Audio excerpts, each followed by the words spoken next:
Bonjour les enfants, aujourd'hui je vous propose de lire Arc-en-ciel fait la paix. L'auteur s'appelle Marcus Pfister, donc il faut aller chercher dans la bibliothèque, dans la boîte, des auteurs qui commencent par P.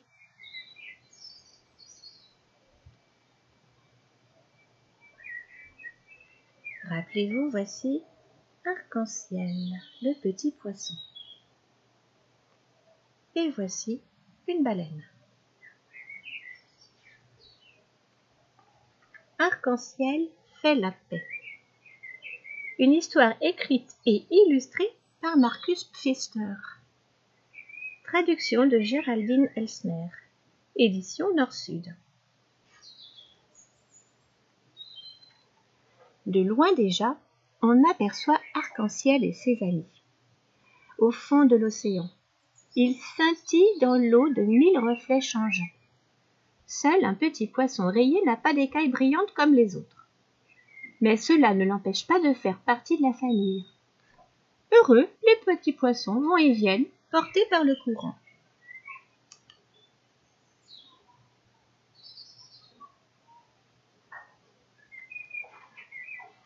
Ici, ils ont vraiment tout ce qu'il leur faut. Des milliers de minuscules bestioles et de morceaux d'algues flottent dans la mer. Si petits qu'on les voit à peine.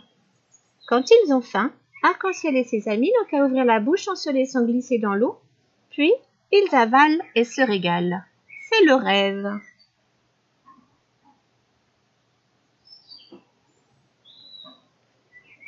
La nourriture des poissons minuscules comme ça s'appelle le plancton.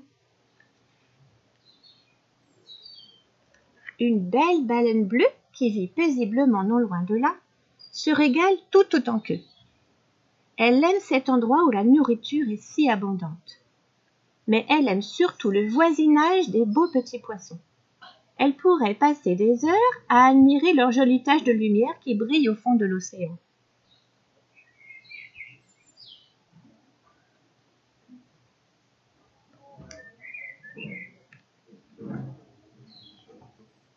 Un matin, Zigzag surprend ainsi la baleine en train de les observer. « Qu'a-t-elle donc à nous regarder comme ça ?» se demande le gros poisson aux nageoires dentelées. Il est de très mauvaise humeur aujourd'hui. « Regardez comme elle nous surveille, dit-il aux autres. Je me demande ce qu'elle mijote. » Est-ce que vous avez repéré le poisson Zigzag avec les nageoires dentelées? Comme des lignes brisées qu'on fait en graphisme. Eh oui, le voilà. La baleine, qui ne se doute de rien, plonge et replonge aux alentours. Mais les poissons sont méfiants désormais. « Vous avez vu cette bouche énorme ?» dit l'un d'eux. « Elle avale des tonnes de nourriture. D'ici peu, nous n'aurons plus rien. » Arc-en-ciel est inquiet lui aussi. Jusqu'à présent, ils n'ont jamais eu faim. Mais qui sait? La baleine est si grosse. Et puis Zigzag n'a pas tort. Elle a vraiment un air un peu bizarre.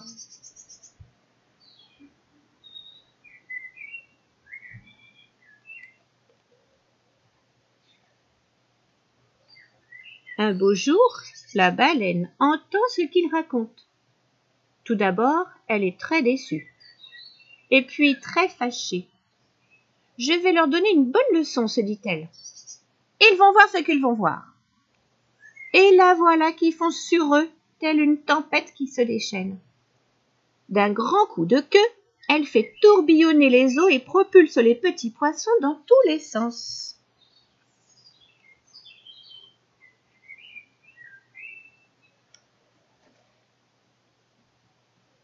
Effrayés, Arc-en-ciel et ses amis s'enfuient vers une grotte qui leur sert de refuge.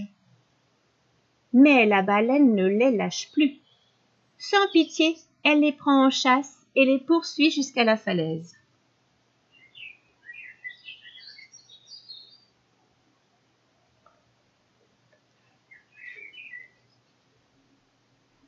C'est de justesse qu'ils atteignent leur cachette au creux de rochers. Mais dehors, la baleine passe et repasse en les regardant d'un œil noir. « Qu'est-ce que je vous disais, chuchote Zigzag.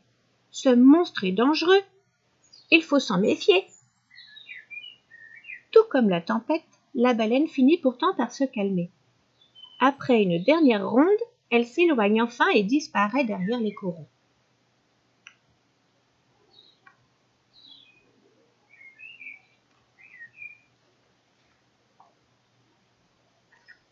Un à un, les petits poissons ressortent, tout chagrinés et affamés. Mais la colère de la baleine a laissé des traces. Ses coups de queue furieux n'ont pas seulement chassé les poissons. Toute la nourriture a disparu, elle aussi. « Vous vous souvenez comme nous étions heureux avant ?» dit alors Arc-en-Ciel à ses amis. « Il y avait assez à manger pour tous. Maintenant, il ne reste plus rien. Tout le monde est malheureux quand on se dispute. Nous devons faire la paix. »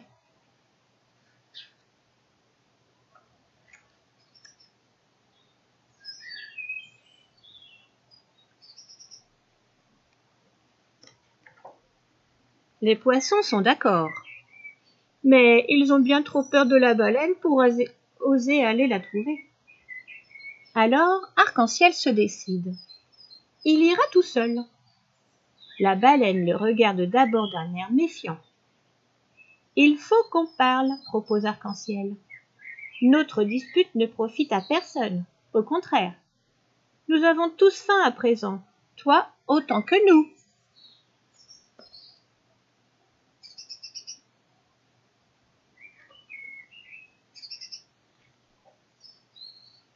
La baleine explique alors pourquoi elle s'est mise en colère. « Je ne voulais vous faire aucun mal, dit-elle. » Arc-en-Ciel baisse les yeux. « Et nous avions peur que tu ne manges tout. Tu es si grande, et puis tu nous épiais tout le temps. »« Moi ? Mais j'admirais vos jolies écailles, » s'exclame la baleine. Tous deux éclatent de rire. « C'est vraiment trop bête, » dit Arc-en-Ciel. « Viens, partons ensemble chercher un nouveau territoire. »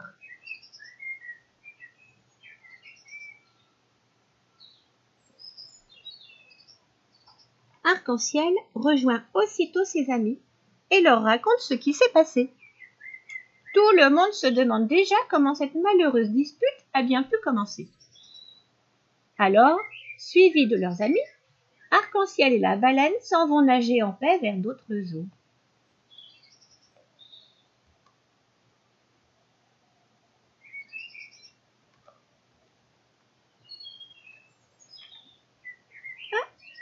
Et voilà le corps de la baleine.